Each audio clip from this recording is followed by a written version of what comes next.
There's this phrase that right now we are experiencing the worst weather of our lifetimes. But for our children, this year is the best weather of their lifetimes, because adapting to the climate of 2026 is pointless, because the climate of 2027 and 2028 and 2029 and 2030 is going to be worse. From powerful typhoons, severe floods, to scorching heat, Asia, like the rest of the world, has been grappling with a barrage of extreme weather events this year. A top climate scientist based in Hong Kong has warned of humanitarian disasters as the world's climate becomes more unstable and unpredictable. Professor Benjamin Horton, Dean of the School of Energy and Environment at City University, is here to tell us more.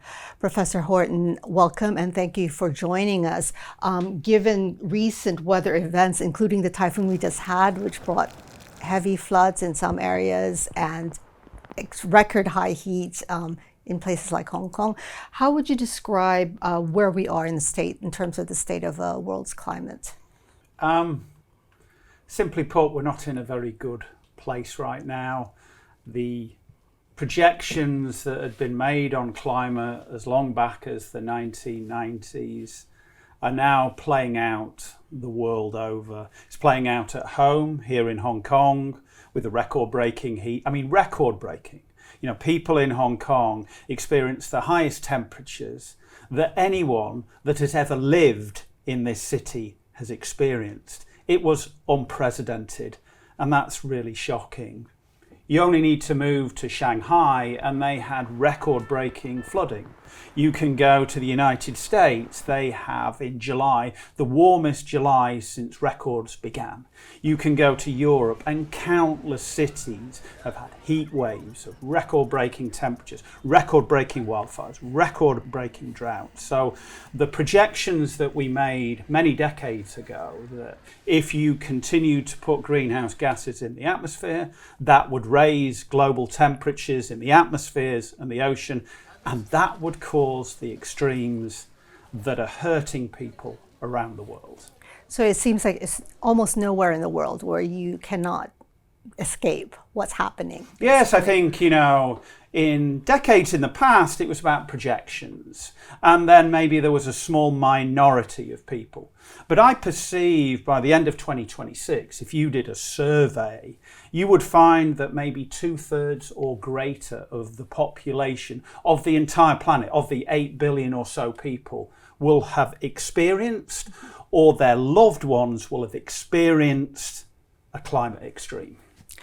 We've heard also a lot about El Nino phenomenon recently. So how much of this, what we've been seeing, has been caused by El Nino? Well, this is where some of the sort of complexities come in. That when you're thinking about climate extremes, extreme heat or extreme rainfall, it's a variety of factors. So you need to think seasonally, what part of the monsoon season are you in? And that changes on an annual basis. You then need to think sort of interannual, which is about natural variability, such as the El Nino Southern Oscillation. And here in Asia, we're influenced by two parts of El Nino. You can have the El Nino Southern Oscillation, you can have the El Nino, and then the flip side is La Nina. And so over the previous few years, we've been in La Nina. That causes very wet weather. So if you roll back 12 months, we were in a La Nina. And we had the black rain events. We had the record number of typhoons. Now we're in the El Nino phase, and El Ninos in Asia are subject to clear skies, heat, drought. And then superimposed upon that is the baseline of climate change. So climate change is complicated, but in certain ways, you can explain it quite simply. You need to know where you are in the year to do with your seasons. You need to know what part of the El Nino Southern Oscillation you are to think about sort of like interannual variability. And then you need to think about climate change. So it's a warm time of the year, Northern Hemisphere summers. We're in El Ninos, they are warm. And superimposed upon that, you have the ever accelerating pace of climate change. So you add them all up and you're in this horrendous conditions where much of the world is very, very dry, is very, very hot. Conversely, there are pockets that are having very, very heavy rainfall. So climate change essentially has exacerbated these phenomena. Yes, yes. So there are a variety of, so one of these sort of like cutting edge areas of science is called climate change attribution. So for any individual event, how much of it was done to climate change?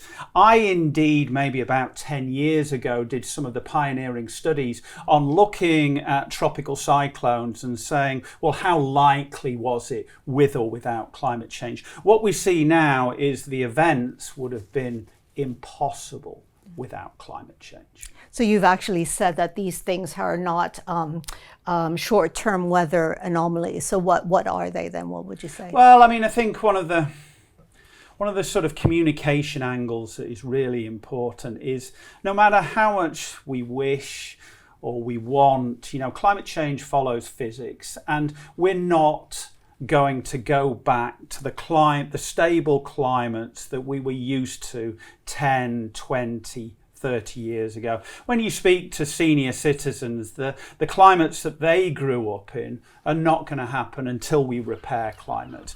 What we're experiencing now, we will experience in future years unless we address the problem.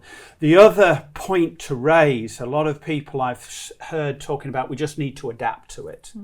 Like climate's going to remain stable. Right. We can't, adapting to the climate of 2026 is pointless because the climate of 2027 and 2028 and 2029 and 2030 is going to be worse. There's this phrase that right now we are experiencing the worst weather of our lifetimes, but for our children, this year is the best weather of their lifetimes, because going forward, unless we address this problem, it will only get worse to a point when adaptation is futile, that we cannot adapt our way out of this. But then in the medium to long term, we have to address the problem. We have to change our energy mix and move from petroleum, which is driving this problem, and move to renewable energy. So it's a mix. It's adaptation, which really needs to be virtually immediate, because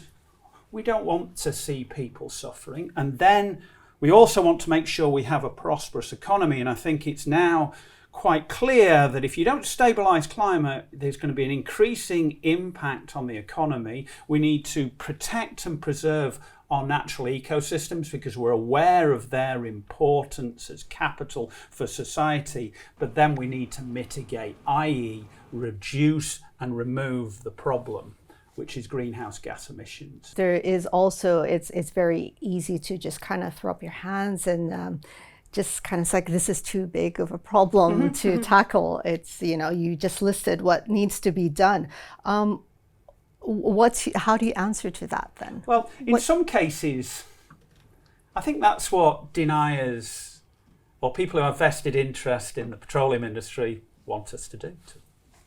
It's too big a problem. But it's not. It's everybody has a role to play. The other thing that I'm aware of, I don't despair about climate change. I think that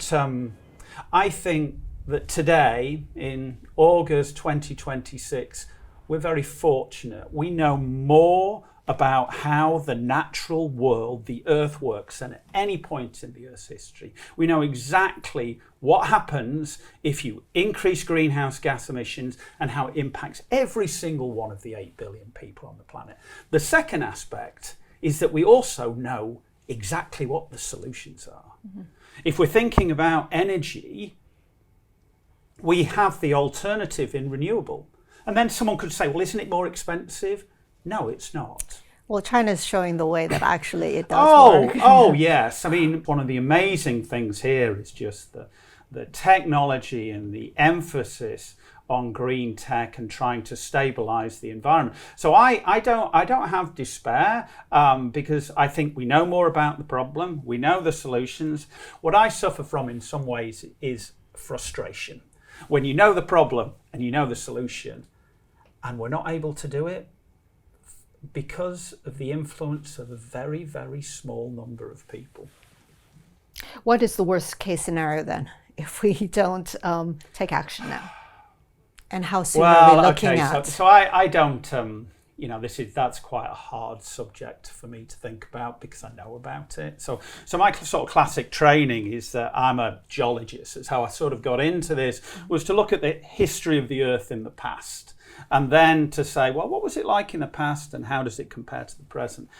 When you work on the past, you know how violent the Earth is to relatively small forcing factors. And this then plays out into this field of study, which is called planetary boundaries, that we as a civilization for the past 8,000 years, while we've grown from being nomadic to developing the first cities to being this huge, amazing technological planet that we live in our cities, but we live in a very small planetary boundary.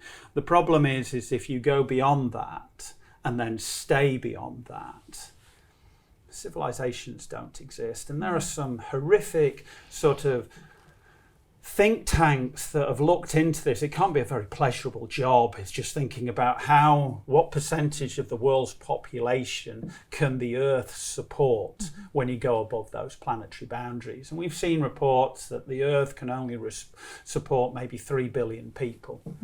But that means that 5 out of 8 people don't meet life expectancy. And that's a horrific thing to think about. Net zero is crucial. Just, for the survivability of civilization, we need net zero. That is, for every ton of carbon you put in the atmosphere, you balance it out by removal. And that has to happen. You paint a grim picture, yet you remain hopeful. So just to sum it up, what's the way forward then?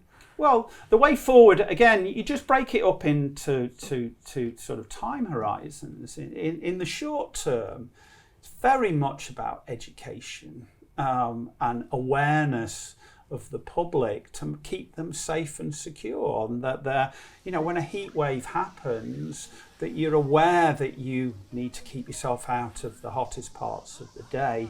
You need to remain hydrated. If part of your lifestyle is to be outside, make sure you know access to cooling centres. People who are responsible, for example, for construction workers, make sure you're aware of that because it's unprecedented. So whatever rules and regulations you had for 5 years ago, over the last few days, it was unprecedented, so you must have unprecedented. How are we looking after our school children here in Hong Kong to make sure that their recreational time outside, which is very important for mental health, is around climate change? So in the short term, it's education, awareness, keeping people safe and secure.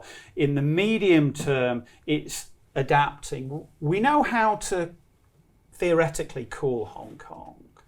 More complex than many other cities because it's so old and has so much culture, but that's why we love it and we must preserve it. But we need to think about greening the city. That is crucial. Because green infrastructure, as in meaning you have living walls, open waterways, creates cooling areas, natural cooling areas. We need to create wind corridors, again, natural cooling. We need to be aware that society has always done that. And then the other thing is we also have technology. So something that's pioneered at my university is reflective paint. So we have developed at CityU reflective paint that reflects over 90% of the heat from the sun. Just think about that. I always think that, why isn't that implemented everywhere? Hong Kong can be a test bed for having all the technology to make us a green, sustainable city that then it can export around the world. So the technology is here, you have the finance here, you have the culture and the media here. Make it happen. You have no choice. The problem with climate change is greenhouse gas emissions. Where do they come from? They come from the petroleum sector. We have an alternative. That's what we do. Join the dots. Thank you so much, Professor Horton, for your insights. Thank you. Appreciate it. Thank you. And to read more about the fast-changing global climate developments, please visit scmp.com.